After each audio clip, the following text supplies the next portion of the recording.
Morning, everyone. Welcome to Severe Weather Module. Today, we're going to be talking about the potential for tornadic activity throughout the deep south along the Gulf of Mexico, stretching all the way from points south of Houston through the panhandle of Florida. This is the first video that I am uploading. I'm really looking forward to being able to share some of what I'm seeing about various weather systems with you all. So please like and subscribe for more videos like this. And without further ado, let's get right into it. 10 a.m. this morning, we can see a lot of these individualized cells beginning to fire up around the Houston area. The closer you get to the Gulf with this system, the more the ingredients are primed to mix and potentially cause rotating storms. So as we go throughout this morning, we're definitely going to keep that in mind and keep an eye on that. This will be 9 a.m. Central Time, 10 a.m. Eastern Time that these storms will likely start initiating. Skipping forward a few hours, we can see around 4 p.m. Eastern Time, 3 p.m. Central Time, there's beginning to be a line of storms joining together near that cold front, and out ahead of that is the more concerning part. All these individualized cells out in front with the ingredients in place have the potential to rotate. Even the HRRR is picking up on that because of it's showing the curved nature of these storms. Let's get in close here. All these individualized storms have kind of a curved nature to them, and the HRRR is picking up on those dynamic conditions that are causing the potential, that tornado potential today, that is leading to the enhanced risk for the points along the Gulf Coast. Sector bubbling up into Alabama, Mississippi, and it's really bringing in strong, warm, moist air being forced out of the Gulf of Mexico out ahead of the cold front. And on the backside,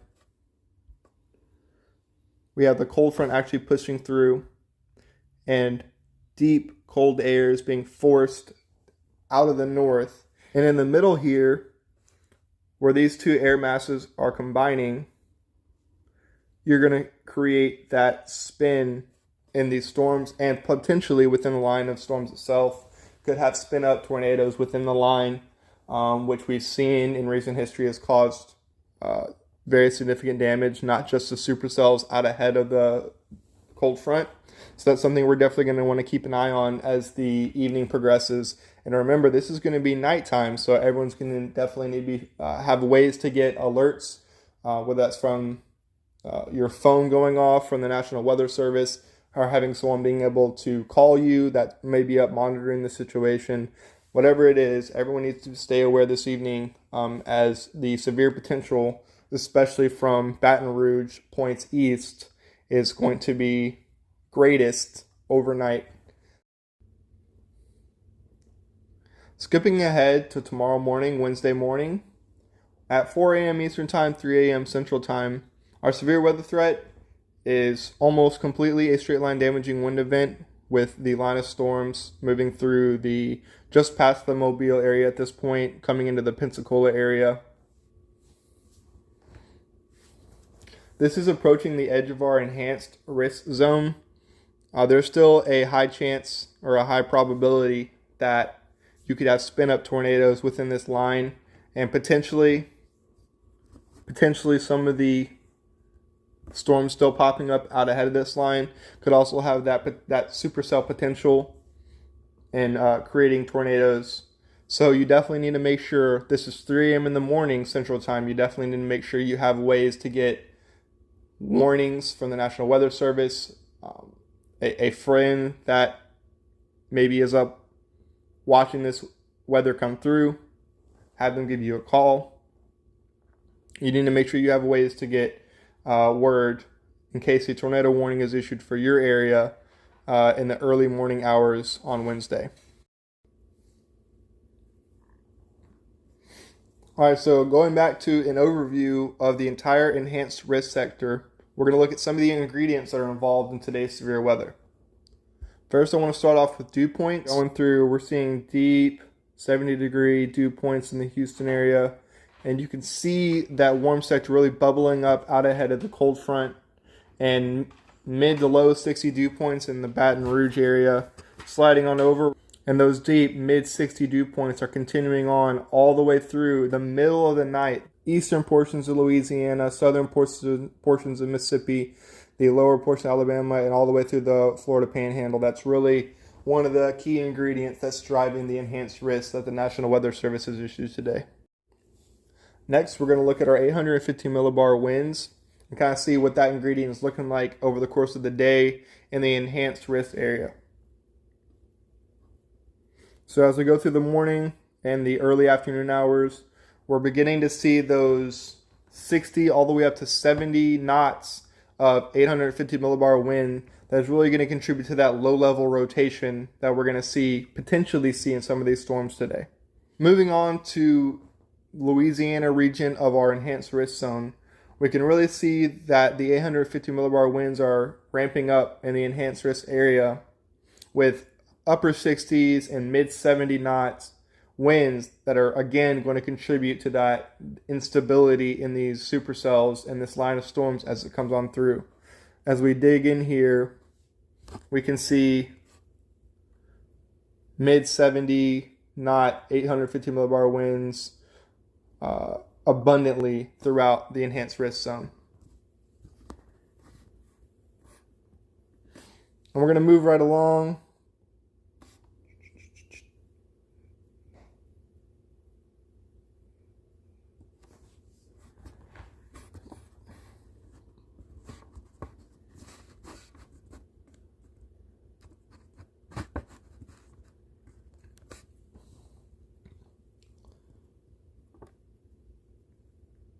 Continuing on into the southern Mississippi and southern Alabama, our mid 60s all the way up to 70 knot winds are still widespread, continuing to allow for the instability of the system that's moving through the area. Next, we're going to look at surface-based CAPE. CAPE is convective available potential energy, and that is one of the main ingredients that determines the instability of the region and the energy that these storms have to work with as they progress. So throughout this time of year, especially in the mid-late winter months, any amount of CAPE can be enough to cause some serious problems with these storms. So the brighter green and into yellow, if we see any of that progressing through the enhanced risk region, that is just quantifying the instability of that area. Even though it's not super dark orange, red, like we might see sometimes during the summer, this time of year, even that bright green and yellow is plenty of energy for these storms to feed off of and cause problems. So let's progress this through. We can start seeing those yellows and those bright greens popping up in that warm sector being forced across the states along the Gulf.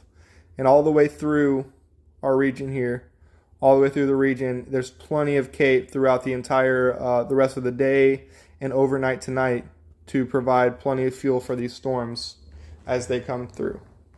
The last component that we're going to look at is the significant tornado parameter. This is one of the products that the HRRR puts together in the model run that combines things such as the ingredients we looked at, the dew point, the 850 millibar winds, the surface-based CAPE, and even some of the things we didn't look at, such as helicity, storm updraft helicity, and combines a lot of these together to create, okay, where is the most likely or the most likely areas of the storm to potentially cause tornadoes. And so we're going to run through this and kind of see where this is pointing out. So going forward, this is at 12 noon Central Time, 1 p.m. Eastern Time. We can see that in the Houston area and points south, that significant tornado parameter is starting to fire up pretty strongly. So that's something even as early as noon that we really need to start paying attention to. We're going to have to keep close eyes on. Continuing on, you can see the different peaks of the significant tornado parameter that are popping up throughout the southeast Houston and the southwestern portions of Louisiana. Continuing along into Louisiana, some of that sort of dies down a little bit. If I'm in Louisiana, especially Baton Rouge, New Orleans area, New Orleans, you've already been potentially caught off guard in months past by a few of the tornadoes that have went through the downtown New Orleans area. So I know you all are going to want to stay focused on today's events. I know that you guys are going to want to be paying attention to that. So just keep that in mind. Next, I want to focus on the southern Mississippi, southern Alabama, and the western Florida panhandle. So some of those tornado values, significant tornado parameter values, are picking back up again. And I really want to emphasize this because this is going to be the overnight time frame for you all for southern Mississippi, southern Alabama. Southern Mississippi is going to be around 10 p.m., 11 p.m. starting through maybe 1 a.m. Southern Alabama from midnight through 4 a.m. And the western panhandle of Florida, this is going to start off for you guys potentially as early as 2 a.m., 1 a.m., 2 a.m. in the middle of the night, Wednesday morning, and going to be continuing on until 4, 5 a.m. in the morning for the western panhandle of Florida. So make sure you guys have ways to get warnings from the National Weather Service. Make sure your phones are set up so that way if those information comes through, it can wake you up. So that way you guys can get to a safe place if a warning is issued for you all. All right, to conclude the video, I want to wrap up with where I believe to the most dangerous or the highest potential for tornadoes exists today, in my opinion. I am not one of the big wig meteorologists at the National Weather Service. This is just what I'm seeing based on dew points, 850 millibar winds, helicity, CAPE, where all those ingredients are coming together the most intensely. And I really believe that's going to be extreme portions of extreme eastern Texas, as well as the southwest portion of Louisiana, all the way maybe even over to Baton Rouge.